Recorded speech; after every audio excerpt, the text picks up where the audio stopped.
sini. Ada benar. Itu tadi ada. Baik, mengenai tema yang kita diskusikan, sikap kami dari partai tentu ingin sekali kasus ini secepatnya selesai dan diputuskan. Selesai dan diputuskan maksudnya supaya tegakkan keadilan dan kebenaran itu. Segala informasi yang disampaikan di pengadilan adalah kewenangan hakim di pengadilan untuk melakukan penilaian, untuk juga melakukan verifikasi. Tidak semua informasi di pengadilan adalah fakta hukum, sehingga tidak semua informasi yang disampaikan di pengadilan mesti ditindaklanjuti dengan memanggil pihak-pihak yang disebutkan oleh saksi siapapun di pengadilan itu. Hakim, kembali kami katakan, sepenuhnya memiliki kewenangan penuh untuk membuat penilaian apakah informasi ini bisa masuk dalam kelompok fakta hukum di pengadilan atau tidak.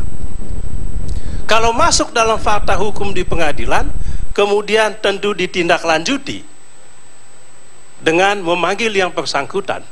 Apabila tidak akan dipanggil. Jadi publik jangan dengan gampang melakukan penekanan kepada hakim di pengadilan untuk memanggil siapa saja yang disebut di dalam pengadilan itu. Sebab yang disebutkan di situ mungkin informasi yang tidak masuk dalam kelompok fakta hukum untuk dilanjutkan prosesnya secara hukum. Yang ketiga ingin kami katakan bahwa Pak Anas adalah mantan ketua umum. Kami ingin kasus ini secepatnya selesai untuk tegaknya kebenaran dan keadilan. Bukan selesai supaya Pak Anas dihukum, tidak. Kami ingin ada keadilan, ada kebenaran. Oleh sebab itu kami pun yakin dan kami menyerahkan sepenuhnya kepada hakim di pengadilan untuk menilai apakah semua keterangan saksi, informasi atau apapun yang ada di pengadilan, silakan. Kami menghormati apapun penilaian hakim di pengadilan dan apapun putusannya. Oleh sebab itu kami dari partai yang dari awal menjunjung ideologi negara hukum, ingin sekali tegaknya hukum dan keadilan, ingin menjamin independensi hakim di pengadilan. Independensi itu sangat penting untuk bisa melakukan penilaian atas fakta-fakta hukum di persidangan, termasuk tuduhan KPK itu wajib hukumnya untuk dinilai oleh hakim di pengadilan apakah benar atau tidak. Saya kasih tahu kepada Bapak Ibu sekalian, pencinta keadilan dan pencinta negara hukum, KPK juga ada salahnya. KPK itu manusia. Jangan semua yang dikatakan oleh KPK diamini. Dan seolah-olah kalau hakim memutuskan bebas, hakim ini kena suap. Jangan takut, hai hakim di pengadilan. Itu yang saya sampaikan. Tegakkan keadilan itu. Oleh sebab itu kita melindungi otonomi, kemerdekaan, independensi hakim, Pak, penting. Kita mendukung pemberantasan korupsi. Partai Demokrat sejak awal paling depan memberantas korupsi. Bahkan Pak SBY sebagai ketua umum menegaskan memimpin langsung pemberantasan korupsi. Saya pernah tanya beliau, Pak, masa Pak Anas ini tidak bisa Bapak bantu? Bapak kan sebagai presiden. Apa kata beliau? Beni, saya presiden. Kau harus tahu dan ingat bahwa partai ini saya dirikan dulu untuk memberantas korupsi. Kalau memang saudara Anas tidak bersalah, silakan hakim di pengadilan yang memutuskan. Kita tidak boleh intervensi. Itu kata beliau, luar biasa. Jangan takut. Hakim, ada hakim Pak Kakni menyampaikan sama saya, Pak Beni, kita sekarang takut menegakkan hukum dan keadilan. Mengapa? Kalau kami bebaskan terdakwa karena keadilan dan hukum, kami dituduh, kami disuap. Saya bilang, kau jangan jadi hakim, stop jadi hakim. Hakim itu harus, modal utamanya adalah keberanian. Di sini keberanian untuk mengatakan tidak, tolak itu. Adili seadil-adilnya. Tugas hakim adalah menegakkan hukum dan keadilan. Hakim bukan mulut undang-undang. Hakim adalah mulut keadilan. Pak Kakni tadi sebutkan pepatah yang disebut, yang dikutip dari ajaran Romawi kuno. Hakim adil, hakim disembah. Hakim lalim, hakim di sagah rajam. Saya mengutip itu kata-kata yang ditulis ulang oleh Yang Mulia Karni Ilyas dalam majalah Forum Keadilan. Masih ingat kan? 30 tahun lalu. 30 tahun lalu. Saya rasa saya cukup. Cukup. Terima kasih banyak. Inti pesan dari BDK Arman dari fraksi Partai Golkar di DPR, Partai Demokrat, Fiat Justitia, ruat kolom, tegakkan keadilan walaupun langit itu runtuh. Kita rehat sejenak.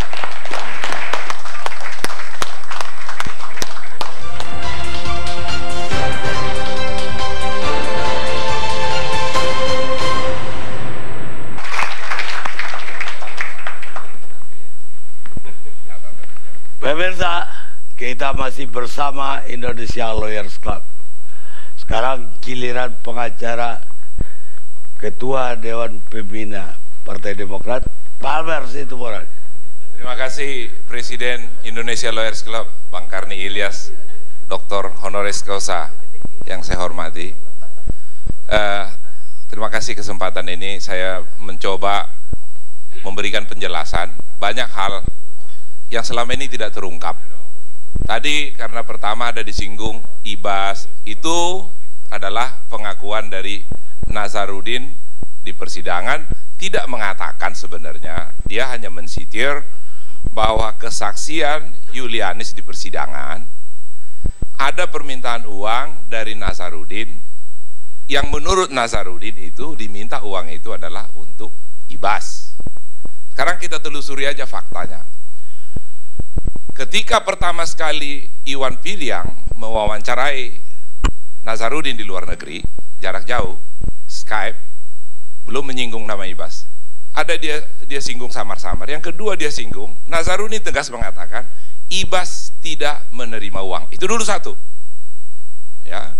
Yang kedua, ketika Nazarudin mulai diperiksa di KPK, di doorstop dia mengatakan bahwa asalkan istrinya tidak diganggu,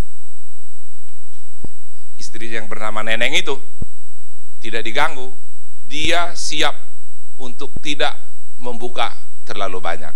Tetapi apa yang terjadi? Tetap saja yang namanya Pak SBY seperti Pak Beni bilang tadi, tidak mau mengintervensi KPK. Monggo siapa saja, tidak ada yang kebal hukum.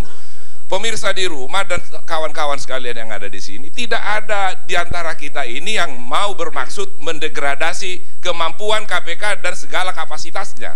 Jangan di satu sisi kita menyanjung-nyanjung KPK seperti peluru hebat, tetapi di lain pihak sepertinya kita melontarkan tuduhan-tuduhan bahwa ada pernyataan-pernyataan sehingga IBAS harus diminta di persidangan. Ya Pak Husni, jadi SH-nya Bapak itu tadi mungkin terus melompat ke politik, atau mungkin waktu hukum acara pidana bolos sehingga tidak tahu atau tidak mengikuti lagi perkembangan hukum acara.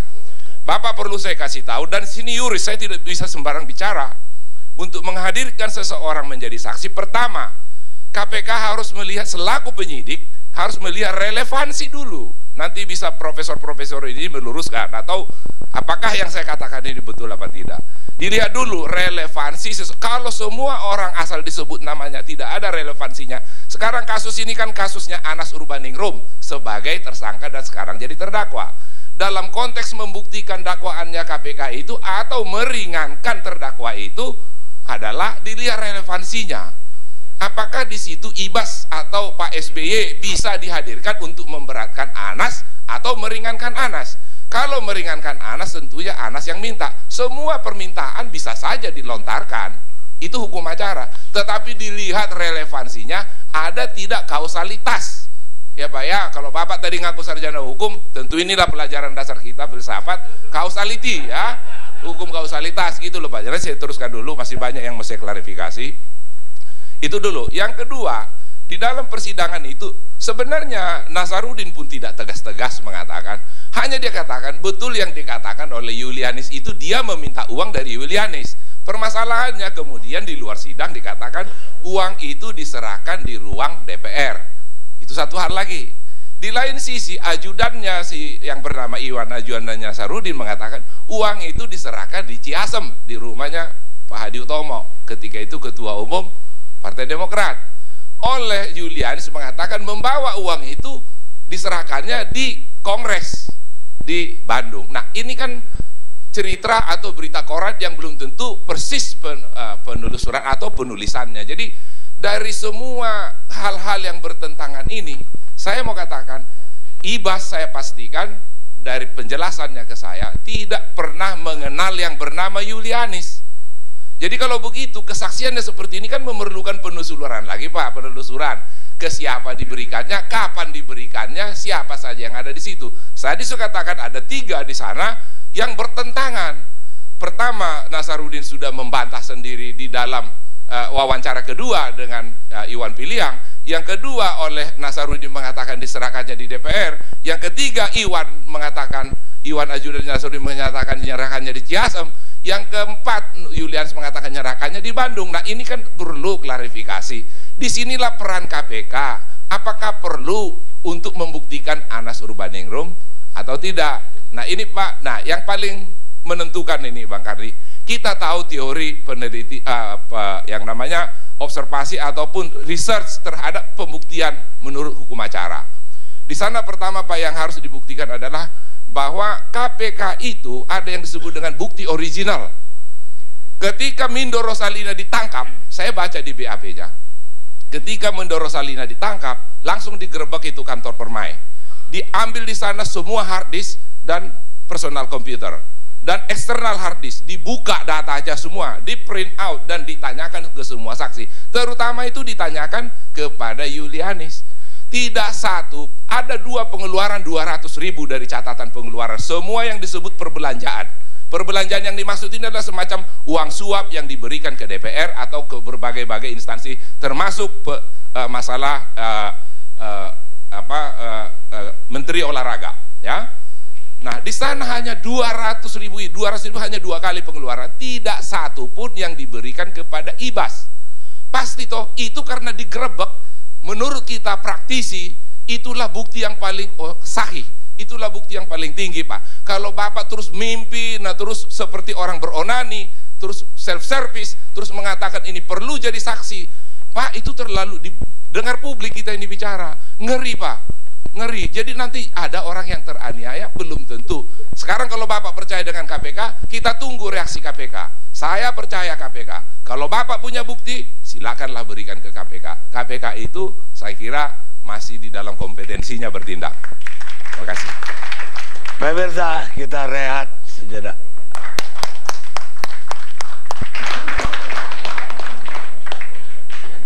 Pemirsa, kita lanjutkan diskusi kita. Anas atau Nazar? Siapakah yang berbohong? Sekarang saya mau ke Ibu Leli Aryani. Pak, Bang Karni, maaf, sebelumnya saya ingin klarifikasi. Kebetulan Bapak ini setahu saya pernah baca di media adalah penasihat hukum keluarga SBY. Saya bisa paham kalau beliau membela apa yang dikatakan tadi, tapi saya ingin mengatakan, masa tidak ada relevansinya Anas dituduh kan menyuap para peserta kongres itu. Sementara SC-nya dan OC-nya itu diantaranya Ibas itu, masa nggak ada relevansinya? Saya kira pikiran apa yang kita pakai? Kalau Anas itu kan kayak pengantin, Pak. Pengantin, kemudian ada pelaksana, ada panitianya. Ketika pengantin itu dituduh main uang di dalam kongres itu, masa panitianya didatangkan atau ditanya itu nggak boleh, Pak. Saya kira logika apa yang kita pakai, tapi nggak apa-apa lah, karena beliau penasihat hukum, keluarga SBY nggak apa-apa berpendapat seperti itu. Tapi itu pandangan saya. Saya mengatakan ada relevansinya, dan justru kalau tidak dihadirkan untuk menjadi saksi, itu menjadi pertanyaan. Pertanyaan masyarakat, Pak. Masyarakat itu kritis, Pak. Masa anak pejabat, anak presiden tidak boleh menjadi saksi aja, nggak boleh? Ini kan tidak adil, Pak. Negeri apa ini, saya bilang. Jadi itu barangkali yang ingin saya katakan. Terima kasih Bapak sudah mengatakan pada saya tadi, saya paham. Tapi sekali lagi itu pandangan saya. Bapak hargai bahwa suara rakyat itu ingin keadilan. Jangan anak presiden tidak boleh jadi saksi, presiden pun mesti saksi. Dan itu tidak otomatis kalau dia jadi saksi dia akan menjadi tersangka. Namanya juga saksi saja, menyaksikan bahwa ada peristiwa ini di kongres itu terjadi dan kemudian ketua umumnya yang terpilih itu jadi tersangka. Itu saja saya ingin katakan. Terima kasih, Pak. Terima kasih Pak calon dubes, semoga terpilih jadi dubes. Tapi kalau begini cara menganalisis dan menempatkan, izin ya Pak moderator, ini saya terlanjur bicara. Begini Pak Busni, seharusnya kalau mau melontarkan sesuatu tentu bukan hanya menurut perasaan masyarakat publik. Kalau setiap saat saya selalu ngomong ke penyidik, panggil itu jadi saksi, saya minta panggil Obama jadi saksi. Kan tetap penyidik itu, nanti Pak, penyidik itu melihat kepada relevansi daripada... Pak, apa tidak ada relevansinya Anas itu sebagai pengantin, calon ketua umum di situ, kemudian yang menggerakkan kongres itu diantaranya Pak Ibas itu, masa nggak ada relevansinya? Ya, pikiran apa yang kita pakai seperti itu? Ini karena Bapak tidak tahu, karena tidak tahu faktanya. Bapak saya paham lah, rakyat paham apa penasihat keluarga presiden, saya mau laporkan, saya mau kasih tahu faktanya itu. Begini Pak Busni, faktanya adalah bahwa kasus yang disidik itu tempus delicti, locus delicti, itu sangat terikat dengan seorang kehadiran saksi yang melihat, mendengar, dan mengetahui. Kasus itu Pak, nanti silakan Bapak tanya dengan lawyernya, kasus itu adalah seputar korupsi yang diduga atau yang disangkakan. Itu bukan di Kongres. Oh Bapak nggak paham Pak, saya datang di dalam sidang itu, yang ditanyakan pada Bang Luhut itu adalah proses persidangan di sana, bahwa uang yang dikorupsi itu dari Hambalang itu untuk membiayai kongres di situ. Jadi itu, ini saksi Pak, ini saksi di situ. Saya datang Pak, Bapak berarti nggak paham Pak. Kalau jadi Bapak paham jangan bicara lagi Pak. Saya baca. Saya ikut dalam, saya ikuti peristiwa. Saya baca berkas. Bapak baca tapi saya datang Pak. Semua menyaksikan sendiri. Bisa. Aku tengahin. Jadi sebenarnya kawan-kawan, sahabat, ini penonton loh, 100 juta lebih nih yang nonton. Apa pencerahan dari Pak Beni Kaharman, Dr. Beni, itu udah benar sekali. Jadi biar nggak ribut lagi, yang jelas Partai Demokrat, kami tidak akan intervensi. Jadi terserah, kebebasan ya hakim itu kita hormati. Tapi kalau dia nggak panggil, kita juga jangan memaksakan itu Pak. Baik. Makasih Bang. Kasih Ibu Aryani. Mohon izin Pak Karni. Mohon izin mau meluruskan saja. Ya tapi nanti debatnya masih. Enggak. Saya mau meluruskan aja di antara dua ini. Udah dilurusin dulu. Enggak, mungkin gini. Saya ingin sampaikan bahwa dalam konteks penyelenggaraan kongres di Bandung, kebetulan saya adalah yang dipercaya sebagai ketua OC. Jadi dalam konteks ini saya ingin coba mendudukkan apa yang tadi disampaikan oleh abang kita Bang Umar ini terkait dengan bagaimana peran Ibas untuk terkait dengan penegakan hukum di korupsi. Ini yang ingin saya sampaikan, bahwa di kongres di Bandung yang kita lakukan pada bulan Mei 2010 yang lalu, bahwa semuanya kita lakukan dengan transparan, terbuka, dan atas arahan Pak SBY waktu itu selaku Ketua Dewan Pembina, bahwa semua informasi, semua proses persidangan, semua proses apapun di dalam proses kongres itu diminta kita terbuka kepada publik. Artinya bahwa mulai dari pembukaan hingga proses-proses persidangan dan termasuk pembahasan di komisi pun waktu itu diikuti oleh seluruh media massa. Artinya yang ingin saya sampaikan bahwa dalam konteks pertanggungjawaban pengelolaan kongres itu ada di Ketua OC, ada di saya.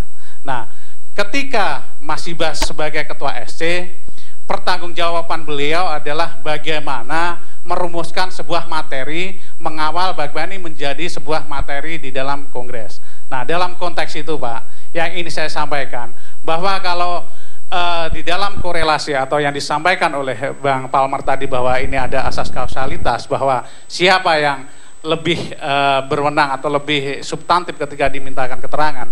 Saya selaku Ketua OC, saya pernah memberikan keterangan di KPK.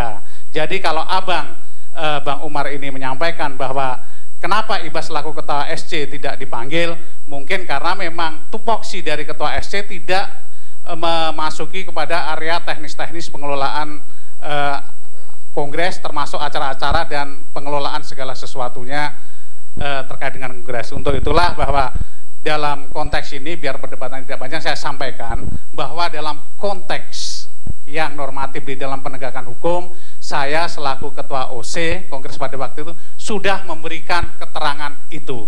Jadi Abang nggak usah khawatir bahwa proses kongres ini tidak menjadi bagian dari penegakan hukum, karena saya sudah memberikan apa yang saya tahu, saya rasakan, dan semua proses itu terbuka untuk publik. Itu, terima kasih Bang. Cukup. Baik, terima kasih Bang Karni. Kapasitas saya bukan sebagai ahli hukum, bukan juga sebagai pendeteksi kebohongan.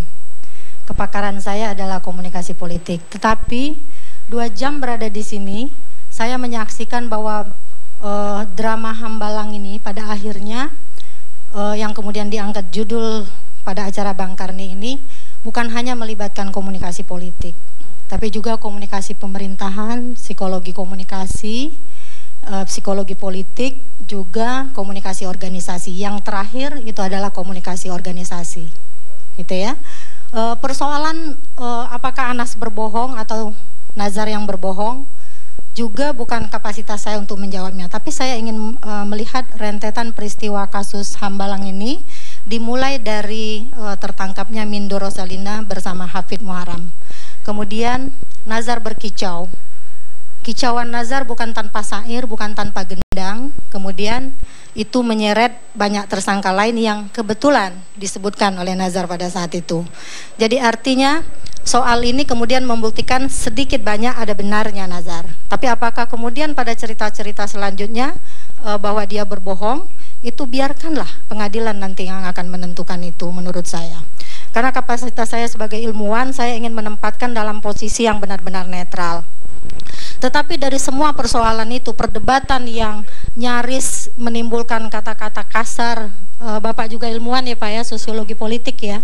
Menurut saya, baik Anas, tim kuasa hukumnya, Nazar juga orang-orang Demokrat yang terlibat karena Anas dan Nazar ada di sana, itu juga harus melakukan satu model komunikasi yang intinya ke semua model itu adalah bahwa how elegant can you go. Jadi sejauh mana kita bisa mengkomunikasikan persoalan ini yang kemudian bisa dicerna secara fair baik oleh masyarakat dan kemudian pengacaranya kepada para hakim yang akan memutuskan perkara itu, itulah yang akan dilihat dari sisi komunikasi politik. Tetapi yang ingin saya ketengahkan adalah bahwa relasi antara Anas sama Nazar itu bukan pertemanan berdasarkan kasih sayang, tetapi pertemanan berdasarkan politik. Nah, pertemanan politik ini akan berakhir ketika kepentingan itu berakhir. Ini pun berbeda dengan relasi patron klien, Bang. Jadi kalau patron klien itu patronase, pertemanan yang didasarkan pada hubungan patronase antara yang memiliki kekuasaan dan yang menjadi pengikut, itu di patron dia punya sumber daya, kasih sayang, uang, ya, kedudukan, kekuasaan.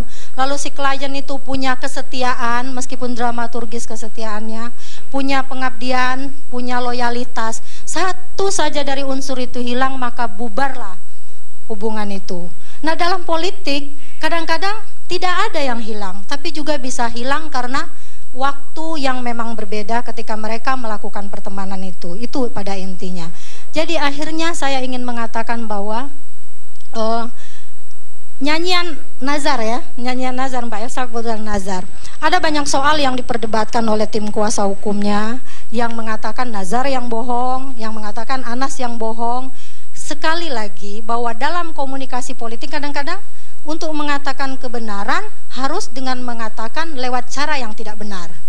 Tetapi untuk mengatakan ketidakbenaran harus dikatakan lewat cara yang benar. Nah, ini juga yang menjadi soal kenapa orang-orang politik itu kalau dia sebentar ini bercaci maki, coba lihat nanti Bang Max sama Bang Ruhut ini sebentar lagi cium-ciuman, cipika-cipiki gitu kan, peluk-pelukan gitu kan. Itu juga yang menjadi soal. Waktu saya penelitian, disertasi saya tahun 2003, Bang Ruhut ini masih di Golkar, rambutnya pun kuning waktu itu, gitu ya. Jadi waktu itu dia begitu memuji-muji Bang Akbar Tanjung. Sampai sekarang, ya. Berarti dia konsisten orangnya seperti itu. Nah, tetapi biasanya dalam politik konsistensi itu tidak ada, apalagi pertemanan yang berdasarkan relasi politik. Jadi bukan relasi kasih sayang.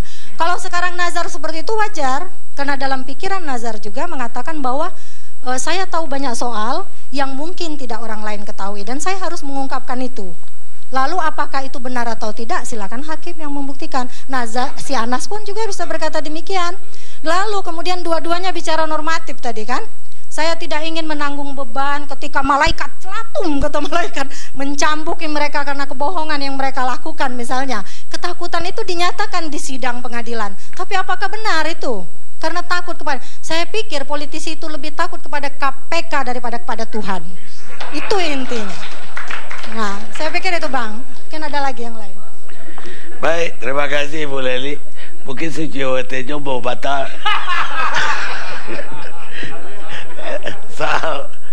soal kasih sayang tadi mungkin kita rehat sejenak.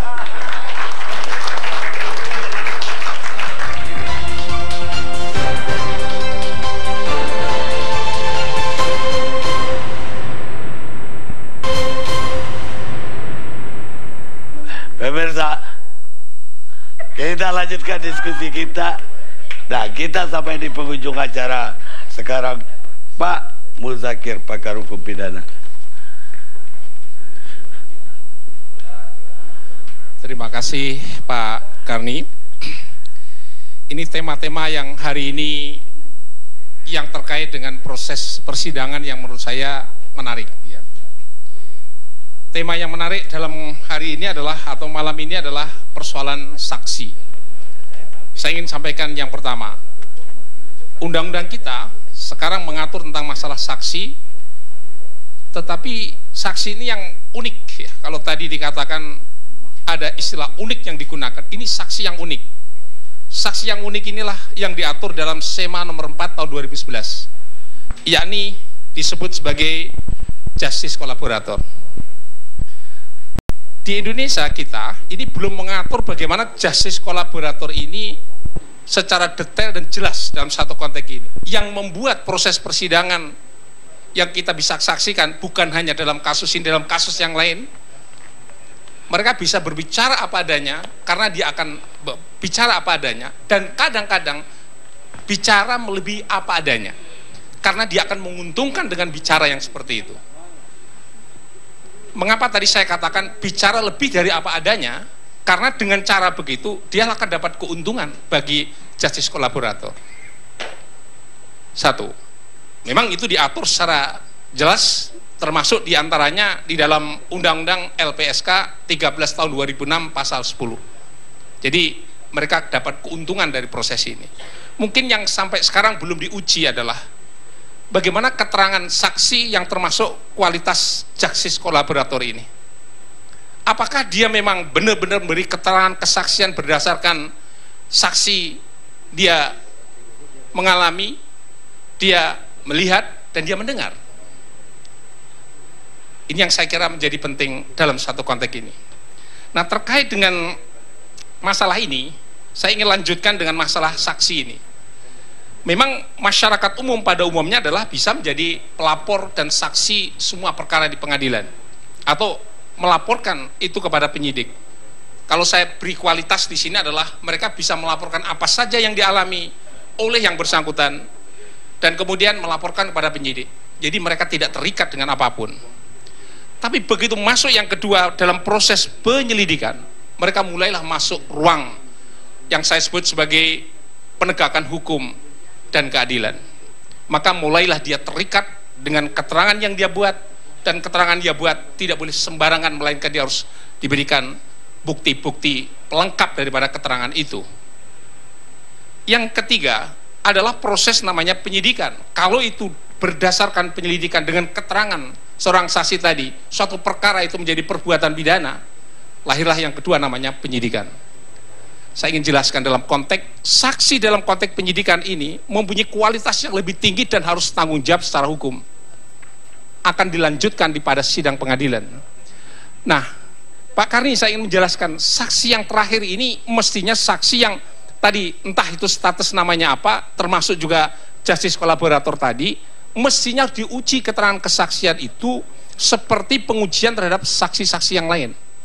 Artinya apa? Walaupun dia justice kolaborator, kalau toh dia bohong, tetap juga di sidang pengadilan dia akan diperiksa karena dia disumpah, maka dia harus, kalau misalnya keterangan kebohongan itu di sidang pengadilan, ya sebaiknya dia akan diingatkan oleh hakim bahwa dia tidak boleh memberi keterangan bohong, karena keterangan bohong di bawah sumpah itu adalah suatu tindak pidana.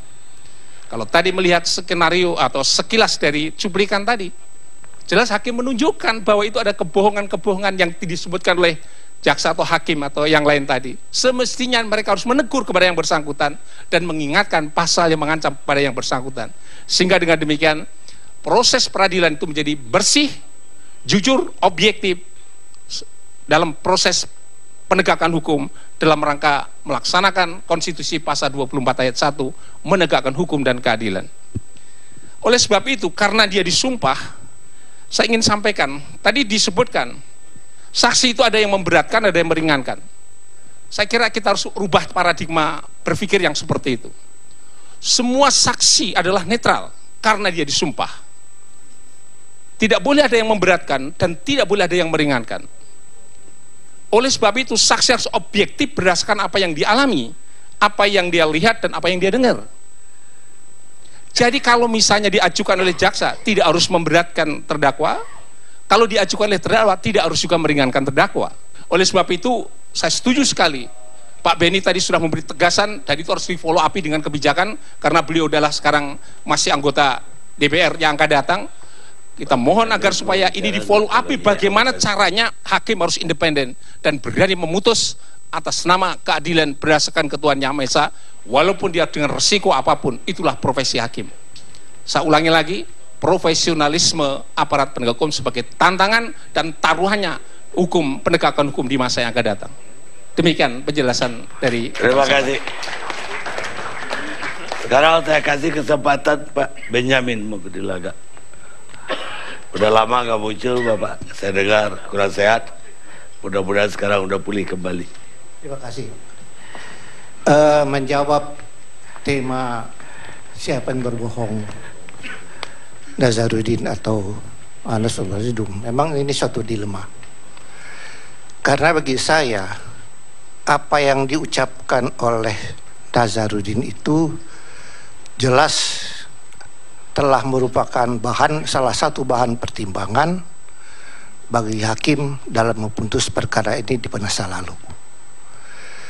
Kalau hakim tetap berpegang kepada putusan yang sebelumnya, bagi saya dan bagi kita tentunya, kalau apa yang dikatakan Nazarudin itu sudah merupakan keputusan hakim dan dianggap benar, tentunya kita berpendapat bahwa justru Anas yang berbohong.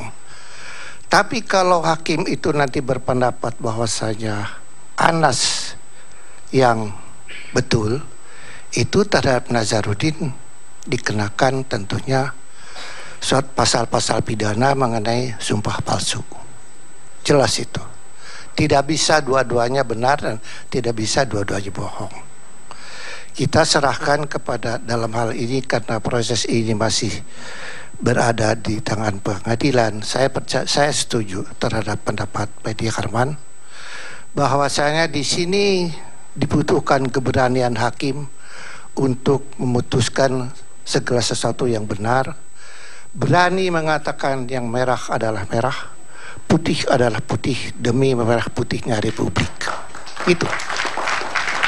Memang banyak sekali godaan dalam praktek yang pernah kami alami, mengerikan sekali.